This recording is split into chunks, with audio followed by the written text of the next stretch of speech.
Union. Pete, I want to go to you first because you are good at accounting. Were you encouraged by what you just heard from Darrell Issa and what you heard earlier from President-elect Obama? Well, yes, I think maybe we now need to give tough love liberalism a try over compassionate conservatism that we've had for the past 8 years. That may be the solution here. Get a guy who is left of center politically with good rhetorical skills who can lay out the case for cutting back on some of this wasteful spending. I don't know if that will happen. The discouraging sign we're seeing here is that they're saying, well, we're going to do some short-term stimulus spending and then some long-term savings. The problem is, if you want to realize significant savings in the programs that really count, like Medicare, you have to make those programmatic changes now so that the savings can start accruing 2 or 3 years from now. James, you got to do it now. Let's talk about Medicare. Medicare is a program worth, I don't know how many billion, at least $400 billion. I think it's more like $450 billion. The last time an accounting was done of waste and fraud in Medicare, it was found that there was $50 billion a year. $50 billion out of a $400 billion program of waste, more than 10%. So is there enough waste and fraud that Obama, if he's really serious, can attack and get rid of to try to get things in balance? Well, this suggests, the Medicare experience suggests that government doesn't work very well. It sure does, yeah. I think, it's certainly a positive sign that Peter Orszag is hired. Smart guy, understands healthcare costs have to be contained, entitlements. And Darrell Issa says he can work with Obama on these plans. And, I want to be optimistic. New president, we want him to do the job here, but this is a guy who's just told us he's looking at $500 to $700 billion of stimulus.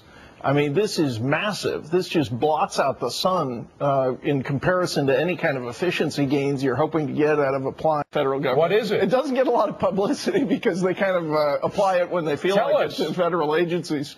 But no, creative accounting. Just this year, with the support of Senator Barack Obama, the Congress passed a new accounting fiction on the direct student loan program. Now, what this does is it allows Ted Kennedy to tell all of us that it actually is more efficient and makes more money for the government to run the student loan market. So there's unbelievable. There's a lot. Well, Pete, is it possible to codify some of these rules specifically to make politicians accountable? We are accountable. When we break the law, when we do creative accounting that goes beyond the limits, we go to jail or are indicted. It doesn't happen to Congress. Can we make them accountable for their actions? Well, they make the law, they break the law. That's the problem. What happens when federal agencies are not in compliance with the Chief Financial Officers Act? Nothing. They get a funding increase. So clearly we're going to have some more leadership. Yeah.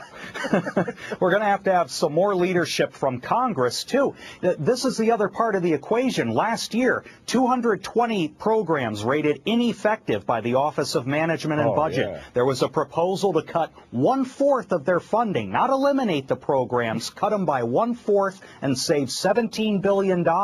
It fell flat on its face. Well, but so Victoria, this is precisely the kind of stuff Obama was saying today he wanted to do, to really make government more effective, or at least to make sure that those inefficient, fraudulent programs are cut out. Will he be able to do it?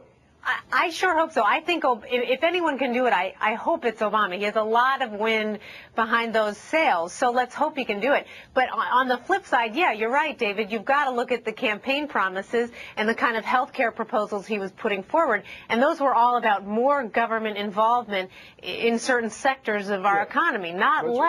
The health care plan is going to be really expensive. It's not a cost He saver. says it is $1 billion a year. You don't buy that. Well, there's $2,500 per person in savings. I mean, it was never defined during the campaign. That's a hope and a wish. And I know it's big costs when they cover more people. This Obama guy fought to get that package that they just passed called the TARP bailout that had $100 billion of pork in it. Your voice is disappearing. We need you for the next segment, so hang in there, guys. We got to leave it at that. Coming up on deck, the latest Fed bailout is supposed to help the consumer by easing credit, but is it actually encouraging more borrowing? Exactly the wrong medicine that we all need right now. And we want to know what you think about the latest Fed bailout. We're going to tell you more about it in the next segment, but it is aimed at credit, consumer credit. Is it a buy, a sell, or a hold? Text your answer, 369-249.